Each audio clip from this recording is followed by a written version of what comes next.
तो दोस्तों, दिल्ली का दामन छोड़ के किधर चले ऋषभ पंत। एक बात तो तय है दोस्तों कि ऋषभ पंत को अब आईपीएल ऑक्शन पूल में जाना पड़ेगा और इसका मतलब यह है कि बहुत सारी टीमें ऐसी हैं जो कि इस नौजवान खिलाड़ी को अपना टीम का हिस्सा जरूर बनाना चाहेगी, खासकर वो टीमें जो कि ढूंढ रही है एक विकेटकीपर बैट्समैन, दूसरा आपका एक शानदार कप्तान और तीसरा आज का ब्रांड एम्बेसडर। नमस्कार दोस्तों, मैं हूं क्रिकपाजी और आप सब देख रहे हैं आपका अपना फेवरेट क्रिकपाजी यूट्यूब चैनल।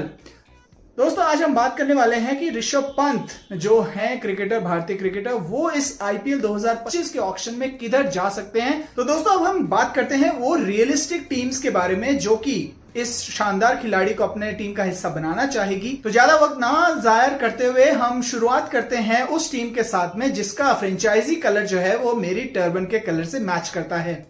जी हाँ, मैं बात कर रहा हूं 5 time IPL champions Chennai super Kings के बारे में। सुपर किंग्स के पास जो स्लॉट्स अवेलेबल हैं वो हैं आपके 20, उन्हें भरने हैं, और जो उनके पास अवेलेबल पर्स है वो जो रिटेंशन के बाद में, जो उन्होंने खिलाड़ियों को रिटेन करने के बाद में जो बचा है वो है आपका 55 करोड़ रुपया।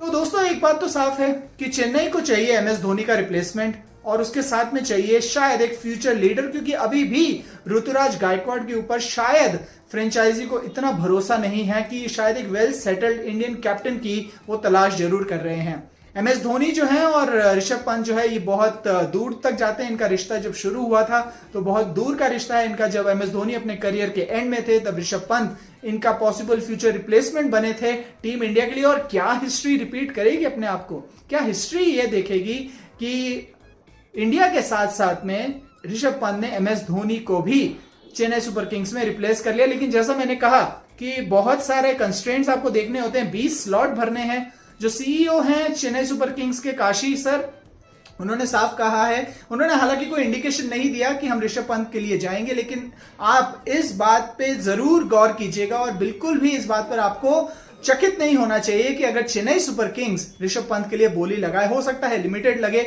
लेकिन एक बात है कि लगने जरूर वाली है। तो अब आते हैं दूसरी टीम पर जो कि है रॉयल चैलेंजर्स बेंगलुरु। तो दोस्तों, आरसी को भरने हैं 22 स्लॉट और उनके पास अवेलेबल पर्स है 83 करोड़। जी हाँ, उन्होंने सिर्फ 3 प्लेयर्स को रिटेन किया और अब उनको चाहिए 22 खिलाड़ी मैक्सिमम। तो 83 करोड़ बहुत बढ़िया सम है। और एक सीधी सी बात है कि आरसीबी को चाहिए ऋषभ पंत 2 रीजंस की वजह से।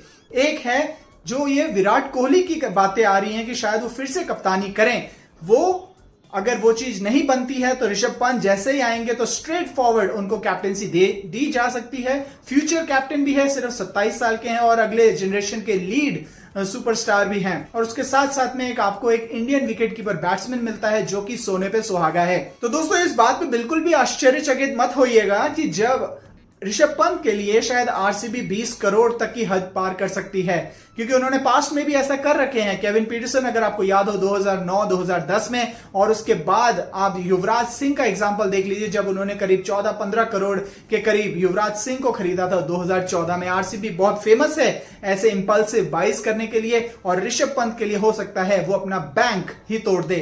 तीसरी टीम जिसके बारे में मैं बात करना चाहूंगा यहां पे वो है कोलकाता नाइट राइडर्स।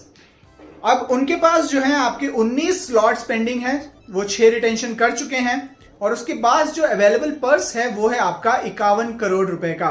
सीधी सी बात है दोस्तों कि श्रेयस अय्यर अब टीम का हिस्सा नहीं है और उनके पास फिल सॉल्ट भी उन्होंने रिटेन नहीं किए हैं, तो उनको विकेटकीपर बैट्समैन भी चाहिए और साथ में उनको चाहिए एक कप्तान भी। तो श्रेयस अय्यर तो आपके अब टीम के साथ रहे नहीं, तो अब यहां पे चांसेस ये हैं कि हो सकता है कि केकेआर भी ऋषभ पंत के पर बढ़ चढ़ के बोली लगाए। लेकिन दिक्कत सिर्फ एक बात की है, दिक्कत यह है कि उनके पास सिर्फ रह गए हैं 51 करोड़ रुपीस, और 51 करोड़ रुपीस के साथ में हो सकता है कि उनका बजट शायद उन्हें अलाउ ना करे कि वो ऋषभ पंत को अफोर्ड कर पाए, क्योंकि जो बाकी की जो टीमें हैं उनके पास उनसे कहीं ज्यादा बढ़ के बजट है। तो यहाँ पे चेन्नई और कोलकाता बराबर हैं। देखते हैं किसकी किस्मत खुलती है, या ऋषभ पंत की खुलेगी या उस फ्रेंचाइजी की खुलेगी। दोस्तों, अगली टीम जो ऋषभ पंत पर बोली लगा सकती है और लगानी भी चाहिए वो है आपकी गुजरात टाइटंस। 19 स्लॉट्स उनके बाकी हैं और उनके पास भी 51 करोड़ रुपए बाकी हैं पर्स में। कहानी यह है कि यहां पर आपके कप्तान है गुजरात टाइटंस के शुभमन गिल, और वो बोली लगाना चाहेंगे अपने दोस्त पर, जो कि हैं ऋषभ पंत, जो कि इनकी यारी दोस्ती याराना बहुत फेमस है भारतीय क्रिकेट के सर्कल्स में। अब रिद्धिमान साहा भी रिटायर कर चुके हैं आईपीएल से, तो अब यहां पर आपको मैथ्यू वेड पर वो बोली लगाने वाले हैं नहीं, तो यहां पर ऋषभ पंत एक बहुत बेहतरीन ऑप्शन देते हैं आपको गुजरात टाइटंस को अपनी टीम को बैलेंस आउट करने के लिए। और जस्ट इमेजिन करिए दोस्तों, भारत के 2 फ्यूचर सुपरस्टार्स और सीधा गुजरात में, और अहमदाबाद की विकेट जो है वो भी आपके ऋषभ पंत को जरूर भा सकती है। तो क्या ये मुमकिन होगा कि गुजरात टाइटंस जो है वो ऋषभ पंत को अपने खेमे में सील कर ले? दोस्तों अगली टीम जो है जिसके बारे में मैं बात करूंगा, उसकी जर्सी मैंने पहन रखी है। जी हां, मैं दिल्ली कैपिटल्स की बात कर रहा हूं। इन सभी ड्रामे में एक चीज जो सब भूल रहे हैं वो ये है कि दिल्ली कैपिटल्स के पास अभी भी 2 आरटीएम्स बाकी हैं। और ये तो पक्की बात है, ऐसी कुछ उनमें दिल्ली कैपिटल्स के ओनर्स में और जो ऋषभ पंत है उनके बीच में ऐसी कोई कहा सुनी की रिपोर्ट्स तो आई नहीं है अभी तक। तो ये भी हो सकता है कि ये सारा एक छलावा हो सकता है कि ये सारा एक दिखावा हो ऋषभ पंत को पूल में डालने का, शायद उनकी ऑक्शन प्राइस को कम करने का। लेकिन अगर दिल्ली ने ये रिस्क लिया है तो शायद ये रिस्क उन्हें बहुत भारी पड़ सकता है, क्योंकि दिल्ली के पास है 73 करोड़ रुपया, 73 करोड़ रुपीस, और उनके पास स्लॉट्स अवेलेबल हैं 21, जिसमें आपके 2 आरटीएम्स बाकी हैं। वो 2 आरटीएम किसके लिए यूज करेंगे ये देखने वाली बात होगी। शायद सारी दुनिया घूमकर, शायद सारा ऑक्शन के लिए भी हो सकता है, सारा ऑक्शन देख दाख के घूम घाम के शायद ऋषभ पंत वापस ये दिल्ली की जर्सी जरूर पहन लें। कप्तानी करें या ना करें उसका शायद अंदाजा नहीं है, अभी तक कोई रिपोर्ट्स नहीं आई हैं, लेकिन शायद वापस से वो दिल्ली के खेमे में आपको दिख सकते हैं, क्योंकि दिल्ली के पास वो पर्स जरूर है जिससे वो ऋषभ पंत को बाय बैक या बाय जरूर करेंगे, और हो सकता है आरटीएम वो ऋषभ पंत के ऊपर ही लगाएं। तो क्या ये मुमकिन है? दोस्तों आखिरी टीम की बात करते हैं, रियलिस्टिक टीम जो रियल में कंटेंडर है आपकी, वो है पंजाब किंग्स। जी हां, साढ़े पंजाबियां दी जान पंजाब किंग्स। तो बात यह है कि पंजाब किंग्स के अब जो हेड कोच हैं वो है रिकी पॉन्टिंग साहब। रिकी पॉन्टिंग इससे पहले कहां थे? दिल्ली कैपिटल्स में थे। दिल्ली कैपिटल्स के कप्तान कौन थे? ऋषभ पंत। तो ये ऋषभ पंत और रिकी पॉन्टिंग आरआरआर की जो जुगलबंदी है वो हो सकता है कि आपको पंजाब किंग्स में देखने को मिल जाए। और ये इसके चांसेस हाई इसलिए हैं क्योंकि पंजाब किंग्स के पास हैं 110.50 करोड़ रुपया।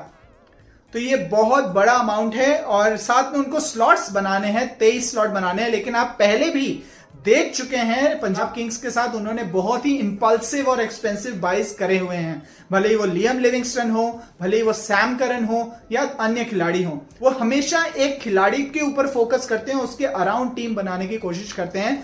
तो यहां पर सीधा साधा एज है पंजाब किंग्स को पैसे के मामले में, क्योंकि बाकी टीमों के पास लिमिटेड पैसा। और ये बात से अगेन आप सरप्राइज मत होइएगा कि अगर ऋषभ पंत के लिए ये लोग 30 करोड़ की हद भी पार कर जाएं। आज तक के आईपीएल के इतिहास में मिचेल स्टार्क सबसे महंगे खिलाड़ी हैं 24 करोड़ रुपए के साथ में। लेकिन अगर पंजाब किंग्स ने सोच लिया है और अगर रिकी पॉन्टिंग ने सोच लिया है कि मुझे तो ऋषभ पंत ही चाहिए, तो फिर आपके वो उसके लिए वो किसी भी हद तक जा सकते हैं। और यही उम्मीद लगाई जा रही है कि ऋषभ पंत आईपीएल के इतिहास के सबसे महंगे खिलाड़ी बन सकते हैं, और ये बनना भी चाहिए। किसी फॉरेनर के नाम पर क्यों, किसी भारतीय खिलाड़ी के नाम पर ये रिकॉर्ड बनना चाहिए। तो पंत चाहे सीएसके में जाए, आरसीबी में जाए, पंजाब किंग्स में जाए या कहीं भी जाए, लेकिन एक बात तय है कि ऋषभ पंत को का मल्टी मिलियनेयर बनना तय है। उन दिवाली तो चली गई, नया साल आने वाला है, लेकिन शायद उनके लिए नया साल बहुत जल्दी आ जाए। तो दोस्तों आप कमेंट सेक्शन में जरूर बताइएगा कि आप ऋषभ पंत को किस फ्रेंचाइजी के लिए खेलते हुए देखना चाहते हैं। और अगले वीडियो तक के लिए मैं क्रिक पाजी आप सबसे विदा लेता हूं, लेकिन इस वादे के साथ कि हम बहुत जल्द मिलेंगे। चैनल को लाइक, शेयर और सब्सक्राइब करना मत भूलिएगा। आप सबको मेरा प्यार भरा नमस्कार।